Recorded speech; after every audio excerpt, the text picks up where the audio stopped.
नमस्कार दोस्तों, मेरा नाम है राव आरिज अली जमींदार। आज हम फिर से मिल चुके हैं एक नए मुद्दे के साथ। जैसे कि आपने पिछली वीडियो में देखा कि जो हमारे देश में दंगे हो रहे हैं और कितने हमारे देश में जो दंगे हैं वो बढ़ चुके हैं, आपने ये जाना। और जो भगत सिंह के और मेरे जो पॉइंट ऑफ व्यू थे वो मैंने आपको 4 पिछली वीडियो में बताए थे। लेकिन आज हम उसी वीडियो के दूसरे पार्ट में बात करेंगे। दूसरे पार्ट में आज हम जानने की कोशिश करेंगे 3 पॉइंट। पहला पॉइंट ये होगा कि जो दंगे होते हैं उसकी वजह से हमारे देश की जो इकोनॉमी है उसके ऊपर कितना इम्पैक्ट पड़ता है, कितना फर्क पड़ता है, ये जानने की कोशिश करेंगे। दूसरे पॉइंट में हम जानेंगे कि जो आज का समय चल रहा है, यानी कि जो फिलहाल जो समय चल रहा है और जो हिटलर का टाइम यानी कि वर्ल्ड वॉर 2 से पहले का जो समय था उसमें और अब में कितनी सिमिलरिटी है, ये भी जानने की कोशिश करेंगे।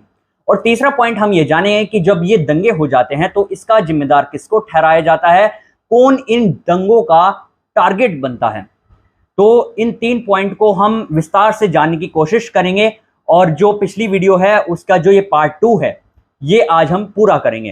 तो चलिए हम अपनी वीडियो को शुरू करते हैं। मेरा नाम है राव आरिज अली जमींदार। इसके 2 बड़े कारण हैं, मैं दोनों कारण आपको बता दूंगा। Atmosphere of the Indian school. आप सोच रहे होंगे कि जो दंगे होते हैं हमारे देश में ही नहीं, जब हर देश में किसी ना किसी देश में जब दंगे होते हैं तो उसमें इकोनॉमी के ऊपर क्या फ़र्क पड़ता है। लेकिन मैं आपको बताना चाहता हूं जो इकोनॉमी के ऊपर फ़र्क पड़ता है वो इनडायरेक्ट भी पड़ता है और डायरेक्ट भी पड़ता है। सबसे पहले जब दंगे होते हैं उसमें आपको देखने के लिए मिलता है जब लोगों के पास जॉब नहीं होती, जब वो जॉबलेस होते हैं या फिर वो फ्रस्ट्रेट होते हैं, जब वो किसी ना किसी चीज़ से फ्रस्ट्रेट हो रखे होते हैं, फ्रस्ट्रेशन में होते हैं। तो जब लोगों के पास जॉब नहीं होगी तो इसका जो असर है सबसे पहले वो पड़ेगा इकोनॉमी के ऊपर। और फिर उसके बाद जब लोगों के पास जॉब नहीं होगी तो उसके कुछ टाइम बाद उसको दुख तो होगा कि मेरे पास जॉब नहीं है, मैं आवारा घूम रहा हूँ। जी हाँ, आपने बिल्कुल सही सुना, आवारा। जब वो आवारा घूमेगा फिर उसकी संगत जो है वो ऐसे ही होती चली जाएगी।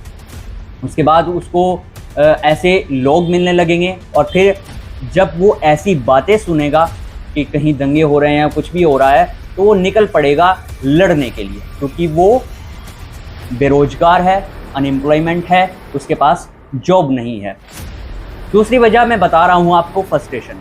फ्रस्ट्रेशन मैं इसलिए बता रहा हूँ, जो लोग फ्रस्ट्रेट होते हैं किसी ना किसी बात को लेकर तो वो फिर ऑटोमेटिकली नेगेटिविटी ढूंढने लग जाते हैं। क्योंकि जो इंसानी दिमाग होता है जब वो किसी ना किसी बात से फ्रस्ट्रेट होता है तो वो ऑटोमेटिकली जो है नेगेटिविटी को ढूंढने लग जाता है। और वो चीज़ आपको कहाँ मिलती है, आप सभी को पता है, वो चीज़ हमें मिलती है न्यूज़ चैनल के ज़रिए। हालांकि जो न्यूज़ चैनल का असली काम है वो मैंने आपको पिछली वीडियो में बताया है, लेकिन जो आजकल नेगेटिविटी मिल रही है इन चीज़ों को लेकर वो मिल रही है न्यूज़ चैनल के ज़रिए और जो व्हाट्सएप ग्रुप हैं उनके ज़रिए, जो हेट फैला रहे हैं इन सोशल मीडिया अकाउंट पर, इन प्लेटफॉर्म पर। फिर जब उसको नेगेटिविटी मिलती है वो ऐसी चीज़ें डेली देखता है और फिर वो सुनता है कि ऐसे ऐसे दंगे होते हैं तो वो उत्साह हो जाता है उसके अंदर एक अपने हेट को निकालने का, अपनी फ्रस्ट्रेशन को निकालने का, और वो निकल पड़ता है लड़ने के लिए। तो ये तो मैंने आपको बताया इकोनॉमी के ऊपर और इंसानी दिमाग के ऊपर क्या फ़र्क पड़ता है इन दंगों का। अब हम दूसरे पॉइंट की बात करते हैं। दूसरे पॉइंट में ये था कि जो जर्मनी में वर्ल्ड वॉर 2 होने वाला था उससे पहले की जो स्थिति है वो क्या थी और जो अब की स्थिति है हमारे देश में वो क्या है। उसमें सबसे पहले जो देखने के लिए मिला था वो था भारी मात्रा में बैंक फेलियर। जी आपने बिल्कुल सही सुना। और दूसरे नंबर पे आया था अनएम्प्लॉयमेंट और जो तीसरे नंबर की कहानी है वो आती है इकोनॉमी अनस्टेबिलिटी। ये तीनों चीज़ें देखने के लिए मिली थी जब वर्ल्ड वॉर 2 होने वाला था। और आप सभी लोग जानते हैं इन तीनों में से कौन सी चीज़ हमारे देश में फ़िलहाल जो है देखने के लिए मिल रही है। और इन्हीं तीनों चीज़ों की वजह से जर्मनी में जो लोग हैं वो एक ऐसे लीडर पर भरोसा कर लेते हैं जो देश को और बर्बादी की ओर ले जाता है। लेकिन ये चीज़ मैंने आपको अपने पॉइंट ऑफ व्यू से बताई है, क्योंकि जब ये वर्ल्ड वॉर 2 का राइज नहीं हुआ था, जब भगत सिंह ने अपनी बुक में ये चीज़ें मेंशन की थी। और लेकिन भगत सिंह बोलते हैं अगर ये चीज़ें इकोनॉमी की वजह से बिगड़ी हैं तो सही भी इकोनॉमी की वजह से ही होंगी। पर सबसे बड़ा सवाल जो आता है वो यह आता है कि जब लोगों को हिंदू मुस्लिम के दंगों से ही फुर्सत नहीं है, जब लोगों को यही नहीं पता कि हमारे देश में जो लोग हैं वो भूखे क्यों मर रहे हैं, जो जॉब है वो क्यों नहीं है, लेकिन उनको बस एक ही चीज़ पता है कि अगर इसने हिंदू को मारा तो हम मुस्लिम को मारेंगे, मुस्लिम ने मारा तो हम हिंदू को मारेंगे। अगर वो इन्हीं चीज़ों से नहीं निकलेंगे तो फिर ये सवाल कौन पूछेगा? कहीं ऐसा तो नहीं जो नेता हैं, जो कुछ चंद नेता हैं, वो यही चाहते हैं कि जो हिंदू मुस्लिम के दंगे हैं वही चलते रहें क्योंकि उनसे कोई सवाल ना पूछे।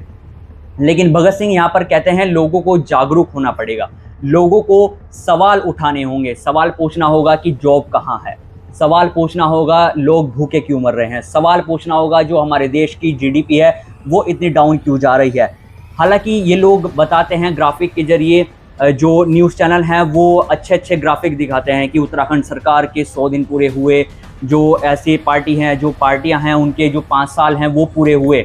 लेकिन जब ऐसी चीज़ें सामने आती हैं जो ये चमकते हुए ग्राफिक के साथ आपको शो कराते हैं, दिखाते हैं कि इतना विकास हुआ है, तो ये चीज़ें हमें क्यों फेस करनी पड़ती हैं, जो लोगों को है वो ये चीज़ें क्यों फेस करनी पड़ती है जब सरकार इतना अच्छा काम कर रही है। अब हम बात करते हैं तीसरे पॉइंट की। तीसरे पॉइंट में आता है कि इन दंगों में कौन जिम्मेदार ठहरा दिया जाता है, कौन इनका टारगेट बनता है। उसमें सिर्फ एक ही आंसर है, उस बात का सिर्फ एक ही जवाब है, वो ये है कि जो पुअर पीपल्स हैं, यानी कि जो गरीब लोग हैं, वो इस चीज़ का शिकार बनते हैं। जी हाँ, आपने बिल्कुल सही सुना, क्योंकि जब आप ऐसे दंगे देखते हैं जो धर्म के दंगे हैं, जब आप वो देखते हैं तो आप ये नहीं देखते कि वो अच्छी जगह पर हो रहे हैं। वो आपने अभी तक जितने भी दंगे देखे होंगे वो यही देखे होंगे जहाँ पर जो अनएजुकेटेड पीपल्स रहते हैं, जिनकी इनकम कुछ नहीं है, जो बिल्कुल बेरोजगार हैं, वहीं पर ये दंगे देखने के लिए मिलते हैं। या अभी अब हम बात करते हैं, कभी आपने ये देखा कि जो सरकार है, जो मुस्लिम लीडर है, जो हिंदू लीडर है, वो खुद लड़ने के लिए जा रहे हैं ऐसे दंगों में हथियार लेकर? या कभी आपने ये देखा है कि जो मुस्लिम एक बिजनेसमैन है और एक हिंदू बिजनेसमैन है, ये दोनों एक दूसरे से लड़ने जा रहे हैं? नहीं, आपने बिल्कुल ऐसा नहीं देखा होगा, क्योंकि उनके पास काम है, उनके पास जॉब है, उनके पास बिजनेस है और वो एजुकेटेड हैं, उनको इन चीज़ों से फुर्सत ही नहीं है। तो इसका सबसे बड़ा यही सॉल्यूशन है कि जब हमारे देश की इकोनॉमी स्टेबल होगी, जब हमारे देश में नौकरियां होंगी, जब हमारे देश में अनएम्प्लॉयमेंट नहीं होंगे, जब हमारे देश में लोग भूखे नहीं मरेंगे और जब लोगों के पास रोजगार होगा तो उसके पास वक्त ही नहीं होगा इन चीज़ों के लिए। इन दी एंड भगत सिंह एंड में कहते हैं, जब दो समुदाय लड़ रहे होते हैं, दोनों के पास हथियार होते हैं, तो एंड में सिर्फ एक ही चीज़ की जीत होती है, वो होती है हथियार। तो मेरी आप सभी से यही गुजारिश है, यही दरख्वास्त है कि व्हाट्सएप जो ग्रुप हैं उनके ज़रिए या जो न्यूज़ चैनल हैं उनके ज़रिए जो आपका ब्रेन वॉश हो रहा है, आप अपना भी माइंड लगाएं कि क्या सही है और क्या गलत है। तब तक के लिए हम एक नए मुद्दे के साथ मिलेंगे। आप सब अपना ख्याल रखिएगा। जय हिंद।